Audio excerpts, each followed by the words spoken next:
जो लक्ष्मी अपने भोग की नहीं है, उस लक्ष्मी को देखोगे तो मन में संक्लेश परिणाम हुए बिना नहीं रहेगा, और न रहेगा बांस और न बजेगी बांसुरी।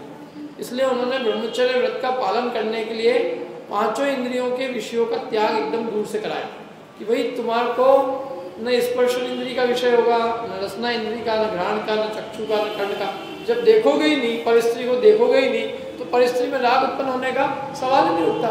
जब बांस ही नहीं रहेगा तो बांसुरी कैसे बजेगी?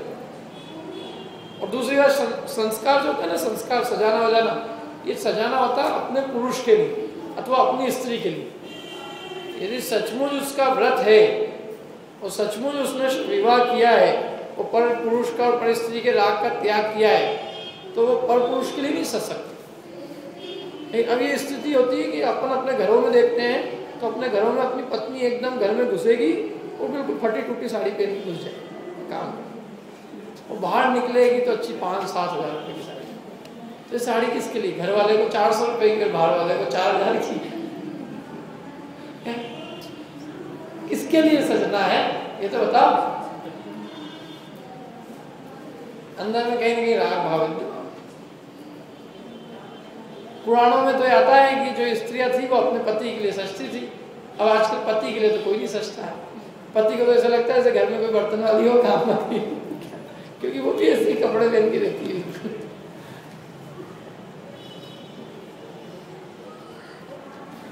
तो ये विचार की बातें हैं सारी, थोड़ा सोचने समझने की, किसके लिए है ये सब।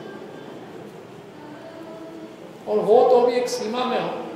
इन कितना भद्दा प्रदर्शन हो चला है। तो अपने वो मंदिरों में कहीं कभी 10 लक्षण के अंदर ये जो होते हैं ना कुछ वर्ग उनमें, तो उन्हें लगता है कि क्या करें, मंदिर से भाग जाए, कहाँ जाए, मंदिर अपन किस लिए आए हुए हैं, क्या हो रहा है। लोग विवेक नाम की कोई चीज़ नहीं, मंदिर से सादगी पूर्ण जगह और कोई नहीं होती। और धर्म के जितने कार्य होते हैं बहुत सादगी से किए जाते हैं। इनमें प्रदर्शन का अवसर क्या अवसर क्या? तो ये सचमुच ये सब कुशील की ओर वृत्तियां हैं। जिसको अपने पुरुष में संतोष होगा, अपनी स्त्री में संतोष होगा, उसकी ऐसी वृत्ति नहीं होगी। इसलिए मैं कहता हूँ कि पंचम काल के अंदर महाव्रति तो बहुत दूर की बात है, आप एक सच्चा अणुव्रति भी बताओ।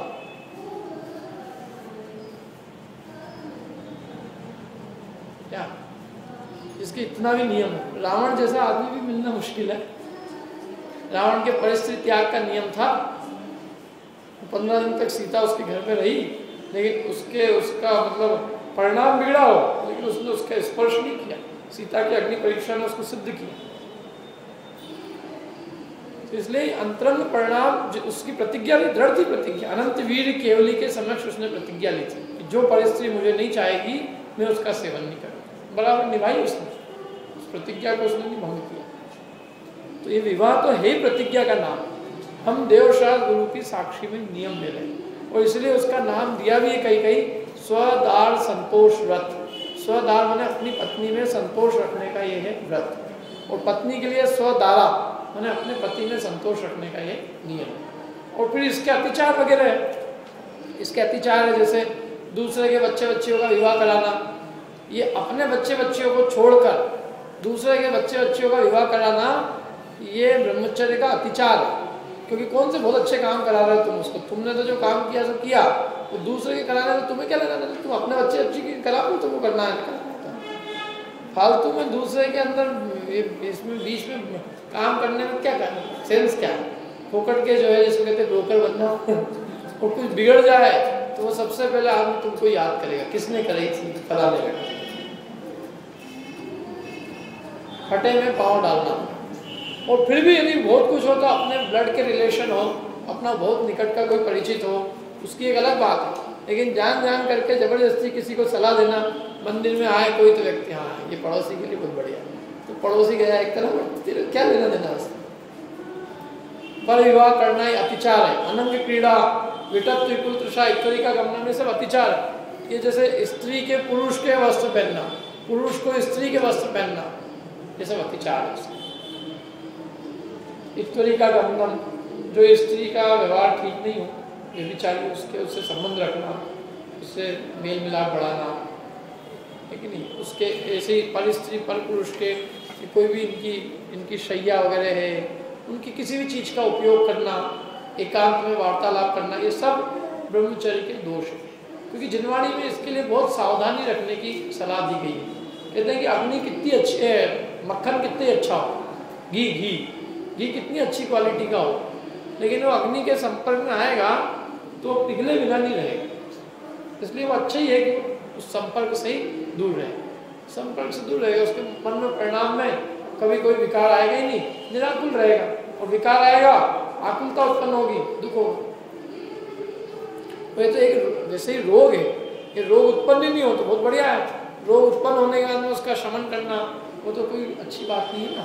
तो इसलिए कुशील के अंदर इन्होंने इतने किया। देखो इसके दो भेद किए हैं, बहिरंग और अंतरंग। बहिरंग में रतिजन्य, बहिरंग तो स्थूल है, रतिजन्य सुख के लिए स्त्री पुरुष की जो भी चेष्टा है वो बहिरंग कुशील है।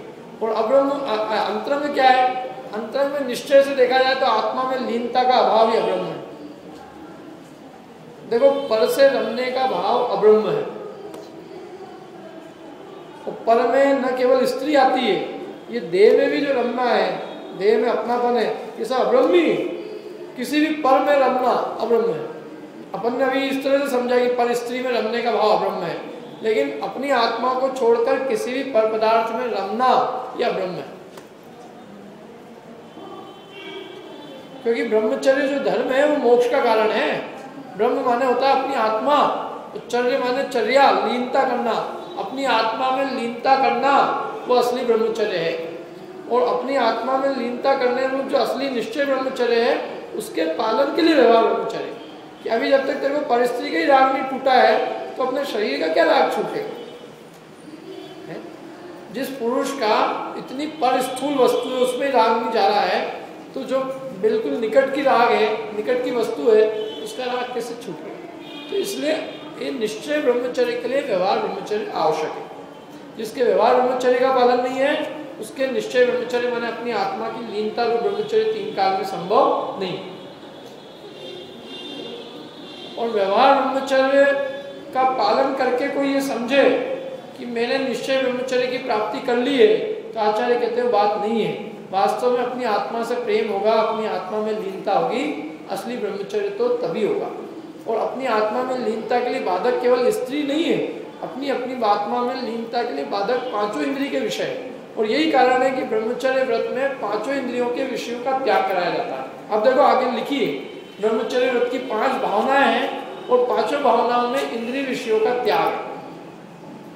आप बताना विचार करके कौन सी भावना में कौन से इंद्रिय विषय का त्याग है। मैं पढ़ता हूँ। पहला, सबसे पहला, जैसे इसमें दे रखा है इस पर इंद्रिय का भी नाम, स्त्री राग कथा श्रवण त्याग। स्त्रियों में राग उत्पन्न करने वाली कथा को सुनने का त्याग करना, कर्ण इंद्रिय का त्याग। और कथा सुनने का त्याग।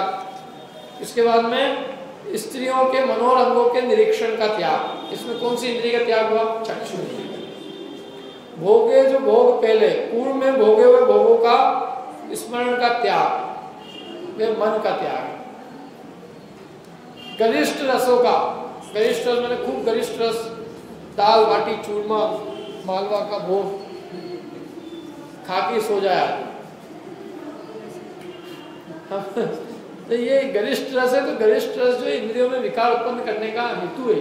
खूब घी मसाला खाएगा, तेल मिर्ची मसाला ये वो, तो विकार तो उत्पन्न हुए बिना नहीं रहेगा। एकदम सिंपल भोजन हो, और नहीं भी हो सिंपल तो कम से कम खूब गरिष्ठ ना हो, सादा सीधा हो। शरीर के संस्कार का त्याग, यही ना बात, अपने शरीर का संस्कार भी करे। और यदि उसमें पूरी तरह से ब्रह्मचर्य का मतलब पूर्ण महाव्रत नहीं है तो संस्कार भी करे तो अपने पुरुष स्त्री के लिए, बाकी के लिए नहीं। अपने शरीर के संस्कार का त्याग। इसमें कौन कौन सी इंद्रियां हैं भैया? 2 इंद्रियां, स्पर्शन और रसना। क्योंकि जो परफ्यूम वगैरह लगाते ना, इसमें स्पर्शन और रसना नहीं, स्पर्शन और घ्राण। इसमें घ्राण इंद्रिय का त्याग, घ्राण इंद्रिय के विषय का सेवन होता है। तो हम लगा कर और माला फेरते रहो, माला फेरते फेरते अपने पता चल जाता है कौन आया कौन आया कौन आया। नाक तो अपनी भी है, क्या करो, कि लोग परफ्यूम भी फिक्स है कौन कौन से लगा गया, अपने नाक पे चढ़ देती कौन आया है। तो ये कोई विषय जो है स्पर्श की घ्राण इंद्रिय के विषय माने संस्कार का त्याग, ये संस्कार का करना सेवन ही अच्छा नहीं। ये सब बहुत सारी चीज़ें तो बाहर से आई, फॉरेन कल्चर जो है ना, पाश्चात्य सभ्यता, उनके जो संस्कृति है वो अपनी बहुत ज़्यादा तेजी से प्रवेश कर रही है। बाहर तो क्या है, देखो उन लोगों की मान्यता में और अपनी मान्यता में बहुत जमीन आसमान का अंतर है। वो लोग 5 इंद्रिय के विषय भोग में सुख मानते हैं। वो ये मानते हैं कि बीमारी पैदा करो और बीमारी पैदा करके उसका इलाज करो नए नए प्रोडक्ट का आविष्कार करो और दुनिया को उसका गुलाम बना के उसको बेचो, माल बेचो। तो उनकी पॉलिसी अलग है, उनका सारे सिद्धांत अलग है। वो इंद्रियों के सुख को सुख मानते हैं, उसमें कुछ गलत भी नहीं मानते। माने कुछ भी चीज़ खाना पीना भोगना, क्या 5 इंद्रियों के भोग भोगना, इतना सारी उनके मन में फीलिंग नहीं कि कुछ गलत भी है। बढ़िया, तो बहुत जीव आनंद में सुख में सब सुखी सर्वभवन्तु सुखी। और अपनिया उसकी अपनिया तो मूल विचारधारा ही अलग है। अपन कहते हैं इंद्रिय विषयों में सुख नहीं, सुख तो निजात्मा में, पर पदार्थों में सुख नहीं है, मटेरियल में माने चीज़ों में सुख नहीं है। सुख तो अध्यात्म माने अपनी आत्मा में, निज आत्मा में सुख है, पर पदार्थों में सुख नहीं है। इसलिए अपन कहते हैं ना कि वो अपनी आध्यात्मिक जीवन है और वहाँ पे वस्तु का मटेरियलिस्टिक लाइफ है। यद्यपि अब कोई अंतर नहीं रहा उनमें और अपने, अब तो वो भी वैसे ही और अपन भी वैसे ही।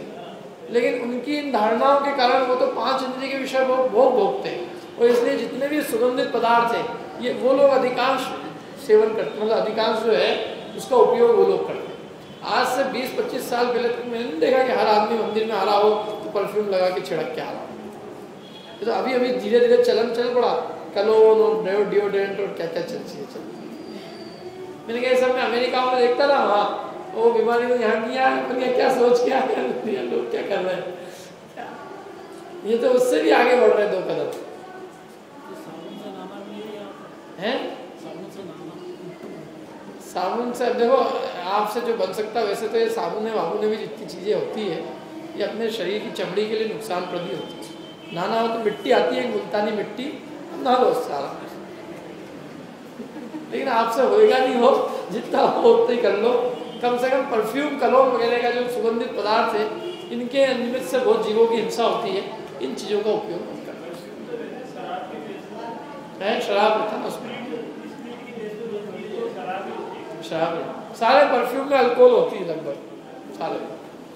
और नहीं तो किसी जीव का प्रोडक्ट, कोई किसी न किसी एनिमल प्रोडक्ट होता है उसमें, कोई जानवर होता है, कहीं पे कुछ न कुछ चीज़ होता है। अभक्ष मतलब खाने योग्य तो खैर बहुत जीव हिंसा से निर्मित प्रोडक्ट है, अपने उपयोग योग्य नहीं। और दूसरी बात, स्पर्श ये पंचेंद्रिय के विषयों की लालसा इससे तीव्र बढ़ती है, रोग को बढ़ाने में निमित्त है, रोग का अभाव करने में निमित्त नहीं। ये रोग तो उत्पन्न नहीं हो, वो अच्छी बात है। इसलिए ये 5 इंद्रियों के विषयों का त्याग कराया, क्योंकि 5 इंद्रियों के विषय हमको अपनी आत्मा में लीनता में बाधक है। यदि एक भी इंद्रिय विषय की लीनता होगी तो वो आत्मा का अनुभव नहीं होने देगा। इसलिए 5 इंद्रियों के विषयों का त्याग करेगा और निस्वरूप किया विचार स्मरण करेगा तो अपने स्वरूप के अंदर लीनता कर पाएगा। इसलिए 5 इंद्रिय के विषयों का त्याग करेगा। ठीक है, ये वो अपना ब्रह्मचर्य। अब कल अपन करेंगे परिग्रह का क्या है, परिग्रह के कितने भेद है, ये सारी चर्चा